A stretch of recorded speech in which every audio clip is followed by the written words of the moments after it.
teams. Who do you favor? Land of Dawn, here we go for our first game. Bigatron Alpha and RRQ. Man, look at the potential roaming for the side of RRQ, man. Of course, Aura here going aggressive already, but later on, having a Boxia, having a Kadita, nowhere is safe right here, and it's a good mix of magical and physical damage as well. Taking a look at a bit of the emblems, of course, it's a Lethal Ignition in the hands of Clay, but that's a Brave Smite in the hands of Banana, but look at his aggression though. Exactly, very aggressive early on. Versic will steal away the orange buff. Level 0.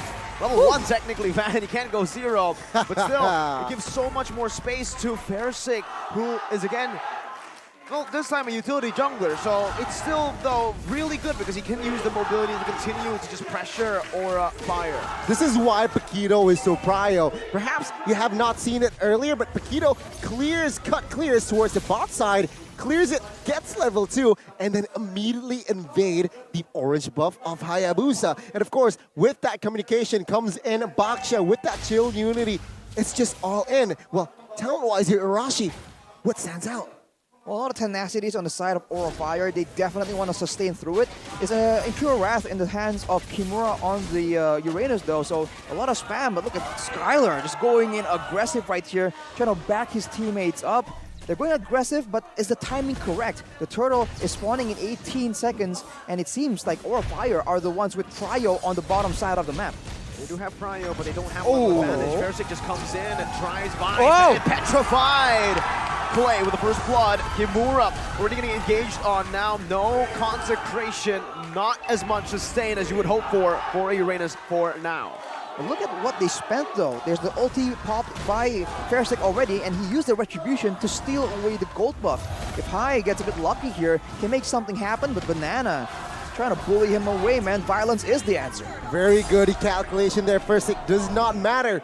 Getting the turtle first neutral objective without the retribution. Top side though, keep it. Naomi opening up vision here.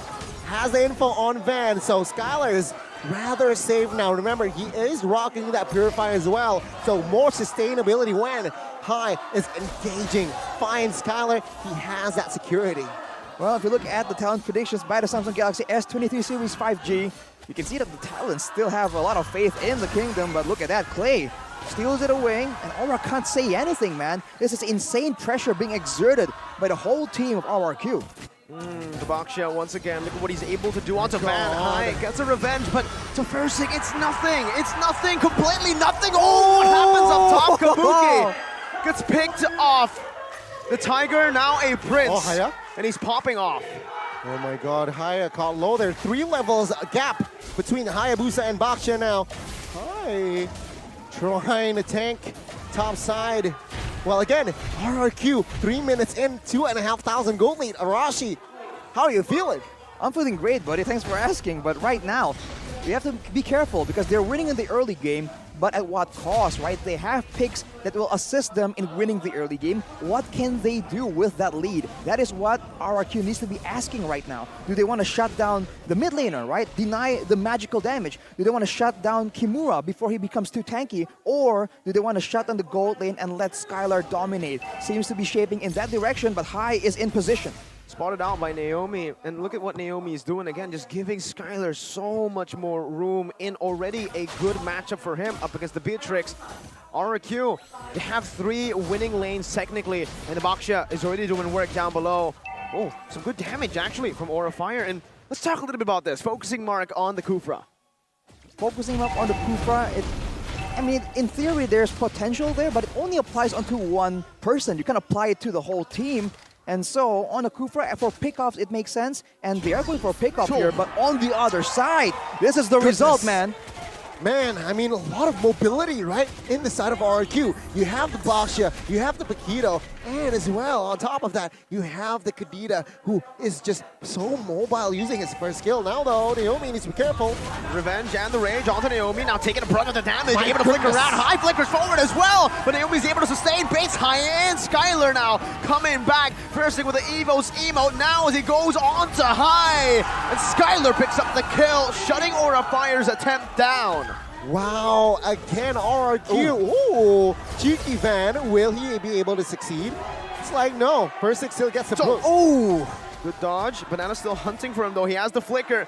Jab flicker combo is something we've seen a lot from Flicker. Jab though comes in, a shadow kill from Van, but Persig understands how to counter, how to stop a Hayabusa. Big damage, and once again, that's the Van getting shut down. Level 6 against a level 9 Persig. Unfortunately for him though, the buff was taken, but wow. For 3-man dive essentially, and there's nothing Kabuki can do, man. That was out of his control. Man, what a game high again now, caught isolated. There you go. Petri, rough waves, and it's all RRQ. Oh man, 6,000 goal lead here, almost 6 minutes mark as well. RRQ, they're having fun at this point. What can Aura Fire do here? I mean, it's very hard again. They lack mobility. They can't funnel on towards Beatrix only. And yeah, I see no loophole whatsoever here for the side of Aura Fire. They have two options at this point, man. With the dives being so decisive and so dangerous, just like this, right? Getting the whole team zoned away, they are better off. They can match RRQ, but that's a bit too difficult due to the picks. So they can just go and try and go for trades instead. But at this point, the mobility is just way too much to deal with. And once again, the orange buff gets taken away just like that. 3 levels ahead, Wow. Persig is now. Banana completes the Bloodlust Axe. 6 minutes in, 7,000 gold lead for RRQ. 6-minute golden staff Exactly. for the Claude. Exactly, man. I mean, let's take a step back, right? What happened at that draft? So what happened was Aura Fire opted for an early first phase Hayabusa pick, which, man, it's a very juicy target for a fighter. And there you go, Zaya again, a mastermind there. Last pick, that Baksha, knowing very well that going up against an assassin, Baksha does very well. It was a complete outdraft as well. Revenge and Rage now onto Naomi. First kill on the board now, as that's going to be damage coming through Naomi! How? There you go, Kimura finds the kill. Blazing to enter the back. Skylar dealing a lot of damage. Versik now with the shield unity looking, hunting for Van, but he's able to escape. Naomi, if he survived that one, my goodness. The amount of times this game Naomi has been able to survive with a sliver of HP is just completely unreal. Overall, it's still a good result for RRQ, but the more this goes, the more tanky Naomi's gonna be. So Aura Fire, they have to find other targets. At this point, getting Naomi is nice, but they have to try and target Clay, target Skylar. Look at that, one of the players with the higher amount of gold. Yeah, I mean, 4 players from RRQ clearly will have more gold here. Kabuki still struggling behind here, 4,000 only. Look at Naomi having more gold than Van. He is not having a good game at all, dude. This Hayabusa countered in so many ways. With the mobility, with the tankiness of the members, with the suppression, the divine judgment in the hand of Naomi.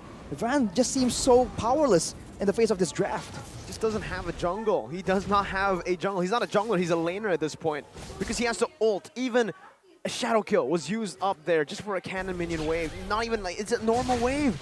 He's getting desperate. I don't know. Things are not looking good here for the side of Aura. RRQ, they definitely have the tempo again. Naomi now already with the fleeting time, which means he can Loki spam his ult. Loki spam his divine judgment every time he picks up an assist or kill. Let's see how will Aura Fire take care of that.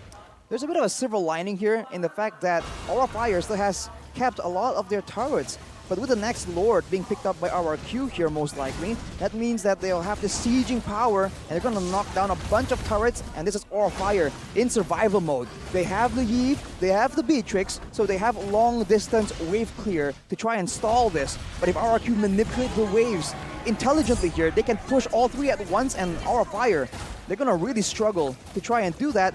And not just clear the waves safely without getting dove on. And at this point, right, I mean, Zaya, once again, we got to bring it back to the draft. Yeah. RRQ, 9.3k gold lead, mostly, again, coming in from the draft that is executed to perfection. They have all the answers that Aura Fire are asking in the game. Uranus instantly with a Baksha. No NOD, no Damas Ice necessary. It's already built in the passive. Kimura is struggling. He cannot be the front line. And to everyone in the back, that's the Kadira for you. That's the Paquito and even the Claude that can dive inside and melt them down. I mean, I want to look at corrosion sight and wind of nature in the 10th minute of the game. Fully built, everything. He just needs a Malefic Roar, and if he gets that Malefic Roar, he'll practically deal true damage. You thought the Van was useless? Now with the Wind of Nature in the hands of Skylar, that is even more of the case. And here we go, man. 3-wave, well, the bottom wave got cleared, so it's a 2-wave push. We'll see how Aura Fire will try and deal with this. Yeah, this is how when you draft a Hayabusa prematurely, this is what it does, right? RRQ, they understand how to somehow counter it. But the mid side now, something is going on here. Shadow Kill used up Naomi. Oh my god!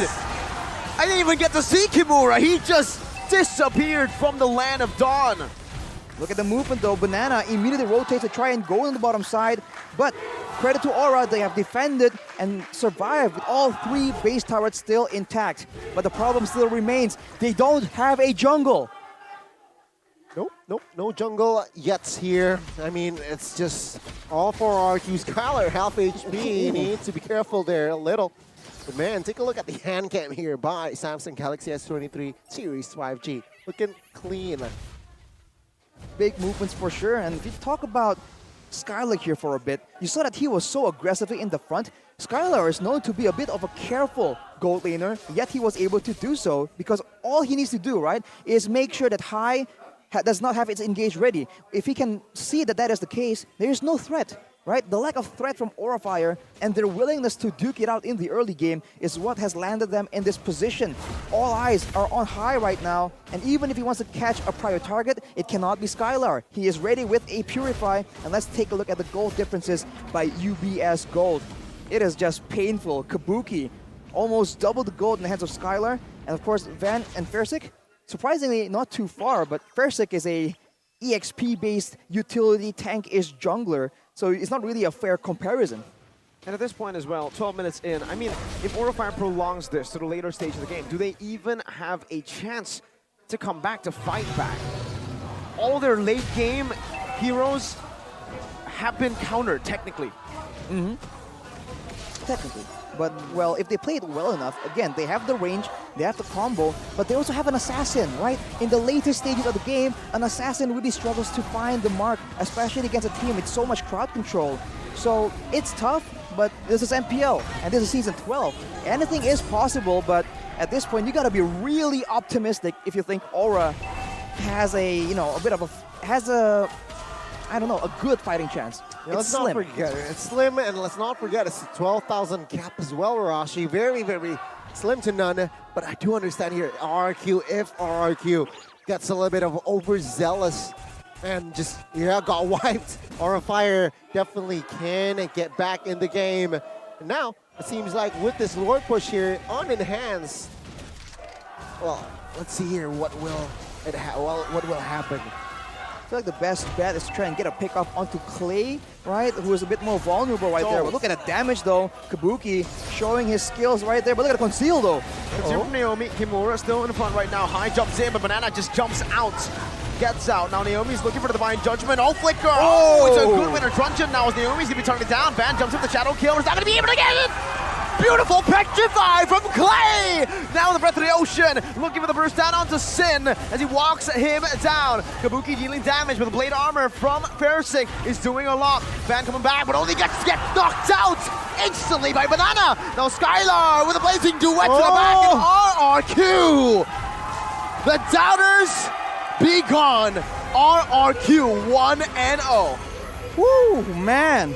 The draft, the execution, the killer in